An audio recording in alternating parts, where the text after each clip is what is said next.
Get now. So we're putting you away for crimes, being just an irritating. Alright, if you could go in.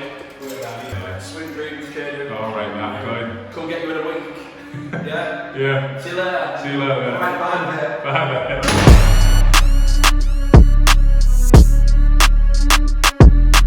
Jaden Raka, aka the Black Yorkshireman. Bax, aka Mundabar. And we're here today outside of Cliff Road Police Station in Hull. And I imagine this is a bit of a trip down memory lane for you, is it not? I wouldn't really say this police station, but I can name two others where I was a resident. They're all the same, aren't they? I imagine. I mean, I've never really had the privilege of experiencing such an establishment. But you're a bit of a connoisseur, aren't you, with the old nicks? Yeah, I feel this one's real swanky. Well, but yeah, you could say I'm a connoisseur. I mean, I've spent a few nights in this hotel. Basically, the reason why we're here, in a nutshell, is to just find out why the police have got a torrid relationship with the black community and the working class community. Right, which we're obviously both from. I mean, for me, because I've never really had any negative run-ins with the police, so my sort of feelings towards the police is quite indifferent. I don't really feel very strongly either way. Obviously, I know you've got quite a lot of negative emotions around the police. Why is that? I think it just started from young. There's definitely a situation I can remember, and what my mum actually reminded me about in detail before I actually came here today. Okay. About basically just some prejudice that we had from the police. Yeah. And then when I've gone into my teens, I've been just subjected to, I'd say, like, them targeting me and not my friends. I've been in a group of friends. Yeah. Who I assume are all white. Yeah.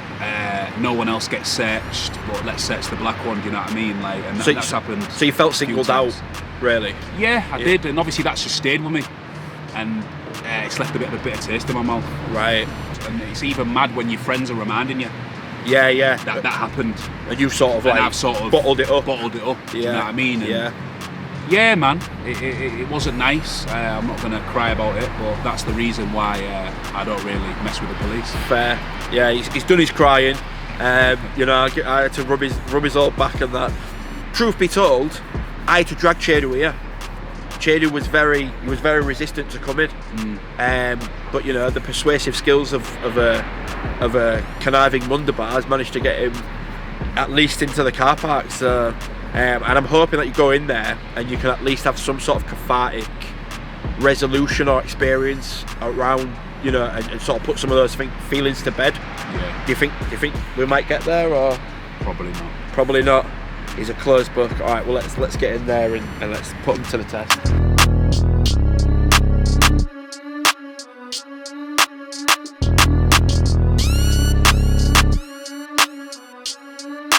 That's why it's important for you to take part in telling this story, I guess.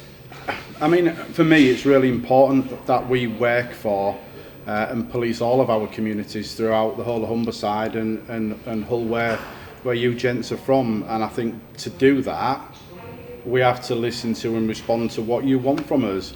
I've certainly learnt lessons in the last year or two by working with some of our local communities who've told me they don't want police in the way we police them. And I think it's really important I reach out to you, to everybody, to all communities to say, how do you want policing and what can we do to work together better to get the best outcome for everybody, really? And I think it's important to do that by talking to you rather than me assuming you want certain things. I need to come to you and ask you questions. And you two gents, when I saw your first 4 videos that you did that I've seen and obviously you've supplied to us as well, I watched them outside of work and I thought you'd be 2 people who can help us massively towards that. Well, it's a great opportunity to engage with members of the black community, to kind of like dispel some of the narratives and to take on whatever questions it is that you guys have. I think we, as a force, we owe it to the black community to continue to engage and to be open to challenge and to also let you know some of the work that we're doing here as well.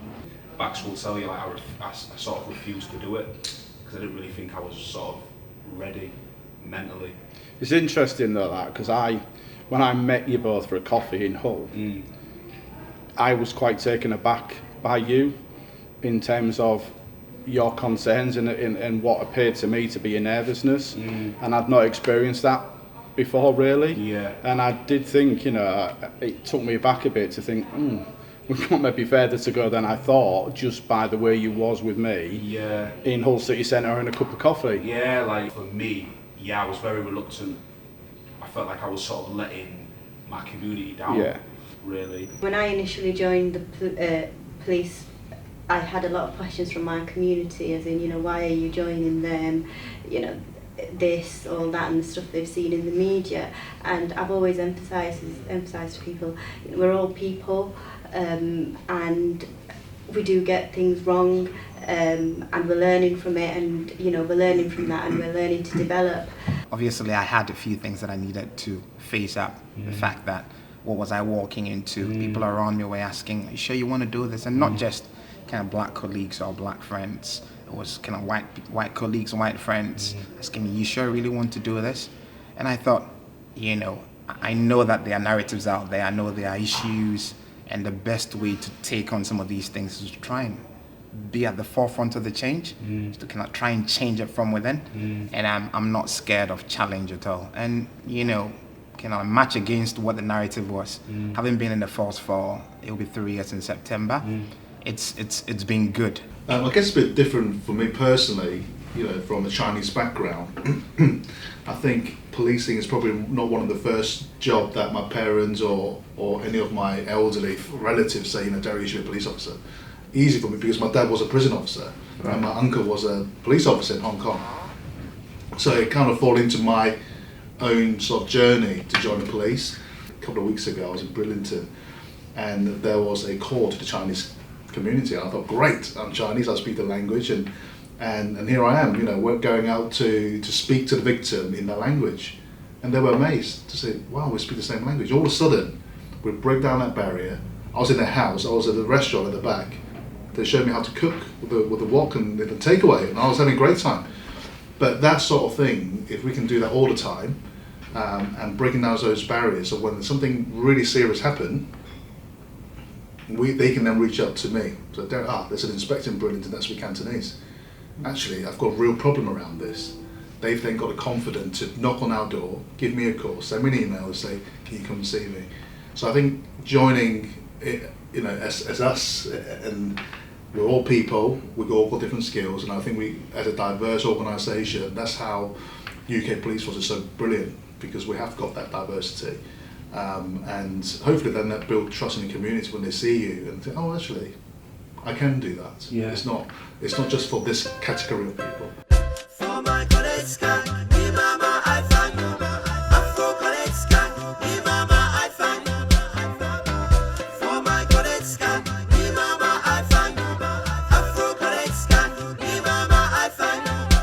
Do you feel, because obviously in places like London, your bigger cities, there seems to be a lot of racial tension and a lot of controversy around stop and search. Do you feel like we have them same issues in Humberside? I feel like we'll definitely have some of the same issues that you see in the bigger metropolitan places and force areas, I don't think they're quite as widespread as they are in some other places, but I'd be naive if I thought we didn't have some problems in relation to either racial stereotyping or bias.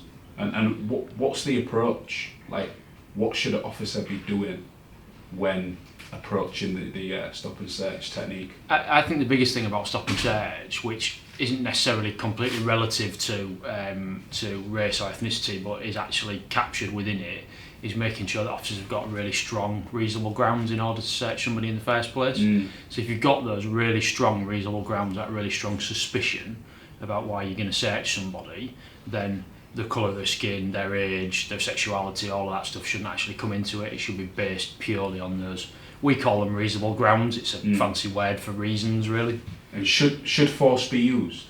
Should force be used? Like if it's done correctly, I'm thinking that no force should be used. Yeah. So I mean, every encounter in policing, if it went perfectly and our communication skills were good enough, then very rarely should we ever have to use force with anybody. So sometimes when we end up using force, it's down to the person that we're dealing with and their you know, their tendencies, their ways, their mannerisms or whatever. But one of the things that's really important with stop and search in particular is to make sure that officers are really level and approach people with a really good communication style so that we don't end up having to use force. Do you feel it works, stop and search? It works a lot of the time. Stop and search as a whole. Yeah, I think it works. Yeah, I mean, it works in about 1 in 4 cases actually. If you look at the stats for every year, the amount of searches we do, about 25% of them, so 1 in 4, has what we would call a positive outcome. What I mean by that is we find what we're looking for. So that can lead to somebody being arrested, it could be a street caution, it could be a diversion into some sort of community resolution type situation. The stats were quite interesting and quite revealing, actually, from my perspective. It works 1 out of 4 times. So 25% of the time, we discover what we're looking for. But 75% of the time, we don't. And for me, that's not a stat that reflects something that's effective. That's like anything less than 50% of the time, it's not really that effective, is it? No. Because yeah, one person out of 4 that you search, you get what you want. But 3 of those people out of the 4 have been searched for no reason. So for me, that's not effective, and that's kind of the type of things that will push into this narrative that the police and stop and search has a racist or a classist angle towards it. For the percentage of black people in Hull, is that percentage that they get stopped high? I'll be able to answer that when the new census comes out and tells us what the data is. What by the old one though? Well, by the old one, they look high definitely, because the old one, I think it was something like 3.9%. That's taking BAME as a whole, not necessarily black, not necessarily young black. But taking BAME as a whole, it was about, I think it was 3.9, it was under 4% anyway. Whereas if like I said to you earlier, if our searches are about 10%, that would show that BAME people are overrepresented in that group. Yeah. And that's why I think there's a bit of an issue, because we're not all one, are we? No. Yeah. And I feel like there should be stats for Asian kids. So I can talk to you about kids. that. We definitely break down. So the main population groups in terms of search activity is Black, Asian and Middle Eastern. So we get a few Asian as in Chinese Asian. We get a few Chinese Asian search, but not very many. Middle Eastern accounts for about 1.5% of all our searches, I think. And then when you get to Black and Asian being the 2 biggest groups, you're talking about somewhere in the region of about 6% Black and 4% Asian, or 5% Black and 3% Asian, somewhere around there. So that's the breakdown. So you would admit, for the amount of black people we've got in the city, the stats are high for stop and searching. They're high when you compare the census from 10 years ago. You know, I can't get away from the fact that if you look nationally, if you take policing in the UK as a whole, young black males are disproportionately stop and search. Yeah.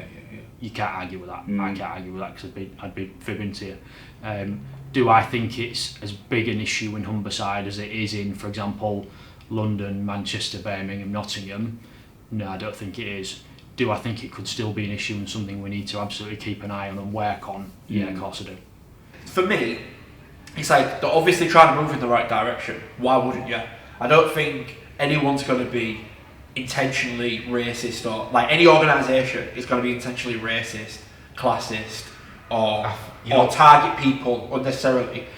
I think there's a fair argument, as two guys from council estates. Yeah. I think we can fairly admit that I've known more people from those environments that engage in negative lifestyles and behaviours, be that drugs, violence, theft, criminality. Now it's kind of that becomes a brush that ties all people from council estate environments, but there definitely is a problem, and I think it goes deeper than the police. No, it does. That's what Darren was saying. Yeah. It really isn't just a police job, and I suppose the police do jobs what they're not really supposed to be doing. Right. Because of just this like ingrained issues of the council estate, you know what I mean? Yeah. Or council estates. It's other people's jobs, it's other authorities to get involved as well. Like, it's pretty obvious, isn't it? There's no youth clubs anymore. No. Like services have been cut. Yeah. Which means kids are out on the streets. They're not being inspired. Not being inspired, and they're just about. Do you know what I mean? Looking for things to do because they're bored.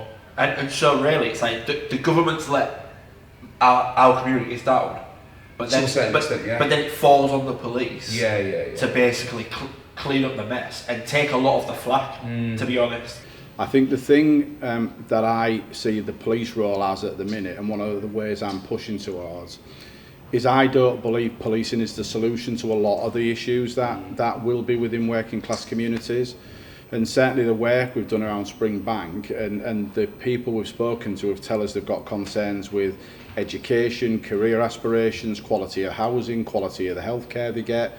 All of those things can contribute to people feeling devalued, not included, not a part of the community.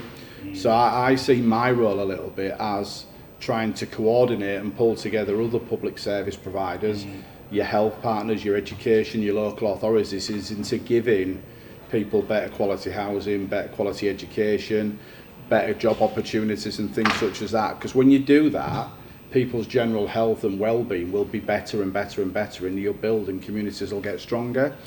Because often, you know, policing is the end of the chain to some extent, because you could argue in some areas because of many reasons, with lack of job opportunities, lack of good housing, lack of medical provisions. All those things can lead to people's mental health problems developing. Lack of work might turn them to crime, might turn them to other areas, but ultimately that's when police get involved. But if society had managed the other bits before that, we wouldn't need to have the role we're having. So I think the responsibility is on all the public services to work better together to make sure that people who are working class on the council estates, as you describe, get the best opportunities in life, and the same as what everybody else does.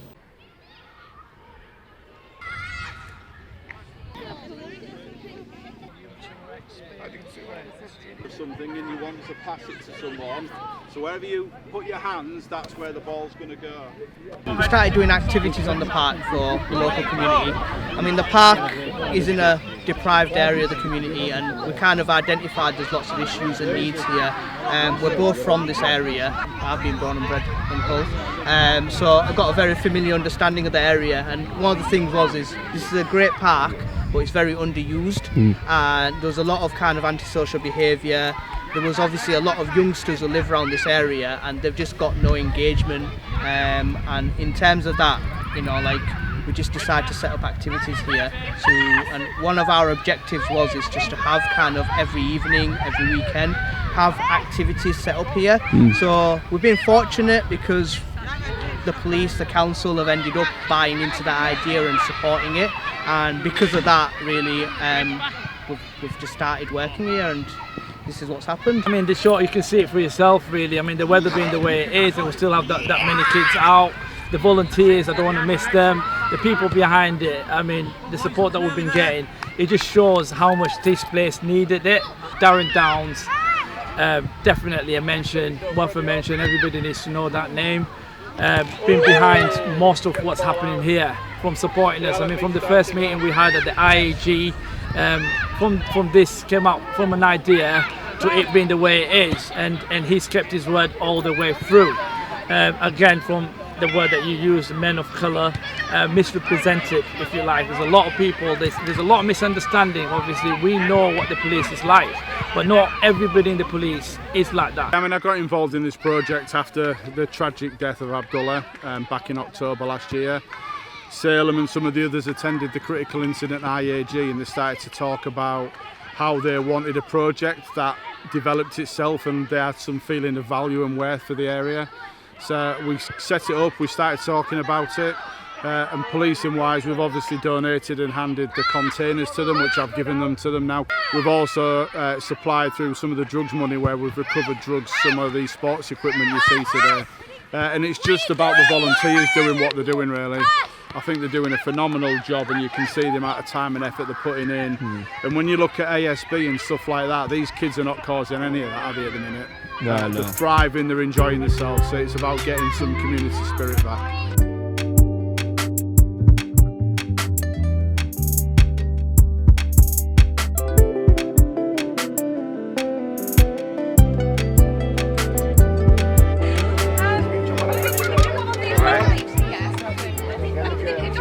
There it is. Most famous name on this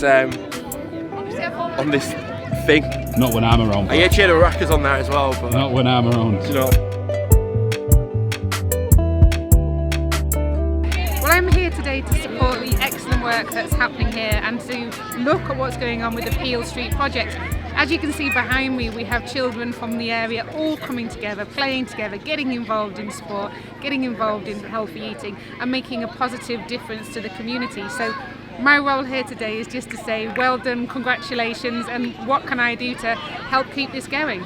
The only way you're going to break down these barriers and like kind of get rid of that distrust, and obviously from both sides, because the only way the police are going to learn is by coming and getting involved in these projects, the councils, the youth workers, everybody. It's not just about the police, it's about all organisations, because like one of the things you have is like a lot of police officers, a lot of organisations, they're not equipped to deal with ethnic minorities. So the only way we're going to break this down is by having more community events, and we want to facilitate that. You know, we'll go off a little bit from the police and everything, but it's important to mention, but NHS, council services, at the end of the day, some of these services, the front line is run by apprentices, right, who have no understanding or have never experienced being with an ethnic minority person. You know, like there's consultations go on, and majority of people only come in touch with ethnic minorities in the workplace, in a social capacity. It's totally different. You actually get to see the real person. I've lived here over 20 years in the same area really, so we know it inside out. Jamal's born here in this area. We've seen it, I mean, we've seen the need of it. Growing up here, there's never been no engagement until what happened recently, obviously, with Abdullah's death. Really, and before that we've been crying out and ringing the police and look, we need something doing. So it's always been a passion of ours, but obviously we didn't have that kickstart until something happened in a way. What's been going on over the last 11 years in terms of like youth work and stuff like that, it's really impacted like places like Springbank and other, you know, deprived parts of the city. And I think what it really does, it brings people together. So we've got lots of different people from lots of different backgrounds talking to each other, like, and talking to each other through, you know, by their kids, and bringing that community back. And that's what we need. We need people just to, you know, get off their Facebook, get off Twitter, and just actually engage with people in real life. I mean, I'm annual leave today, so I've come down, as have some of the other police officers in their own time, because we do value committing to things like this. We value what the volunteers do, and we value the difference it makes to us. So I've been a volunteer coach for 10 years in the past, and I see no reason why we shouldn't be doing stuff like this. So I think the police engagement on Peel Street has been really good, to be honest, and I think the way in which they're using the softer approach to bring people in with the community groups is really important, because by the time you've got to the point where you're arresting people, it's already too late. Like, and you need to be in there, like, supporting those, you know, grassroots projects that like give people hope and purpose. So for me, it's completely the right tactic, and that's something that, you know, other institutions need to sort of follow suit with. Well, this project is needed because it's bringing together children from different cultures, from different religions, from different backgrounds, and it's bringing them together, and it's showing them that, you know, there's more in common than that which divides us. They can play together, they can get to know each other, they can socialise, they can build those friendships that can last for a whole lifetime. So in an area like this, I think it's really, really important that we show that unity that we have here in the community. I'd love to see organisations like this happening right across the city of Hull, giving children that experience to get to know their neighbours, get outside and exercise as well. And as a mum, I have to say, anything that gets children off the tablets and off the computers and out doing sport has got to be a great thing. I grew up in Manchester, but I've lived in Springbank for the last couple of years, and it is one of my favourite places in the city. I love it, like, and I love the whole of Central as a Central councillor. But I think for me, it's just this area gets a lot of negative press, it gets a lot of negative attention, and to see people from the grassroots really developing something and giving the community exactly what it needs. It's emotional. It is really emotional just to see how this has progressed, to be honest. It's not a race, it's a marathon. So right now we're starting up. We hope that by engaging with other organisations, MPs, councillors, police, the businesses and everything, that we can show that this is what we want to do and this is why it needs to be done. It's up to them really. We're here doing it, but if the guys support us, because we haven't got anything, you know, we're doing it as voluntarily and we haven't got no infrastructure. We're just putting the needs out of the community and what we think from our understanding, from our lived experiences, what this community needs and how the way to get them to engage, because that's the gap here. We've seen today the difference that volunteers can make. I mean, the guys behind this are working full time and still have chance to put on an event like this because they've pulled together and inspired different people in the community. And as they've built this, more people have come forward, more volunteers have come forward because they can see the difference that it makes. I'm not going to try and pretend that it's been easy for them, but they've had the support of the council, they've had the support of Humberside Police, and they've had the support of the residents, and they've shown that when good people come together, great things can happen. So I've got sort of confidence in a way that majority of police officers do a really good job, and sometimes we don't do a very good job. Just like any human being, we will make mistakes, and it's when those times when we actually didn't do so well, is to have those conversations with the community and have those focus group and actually explain, well, actually, yeah, we've learned from that.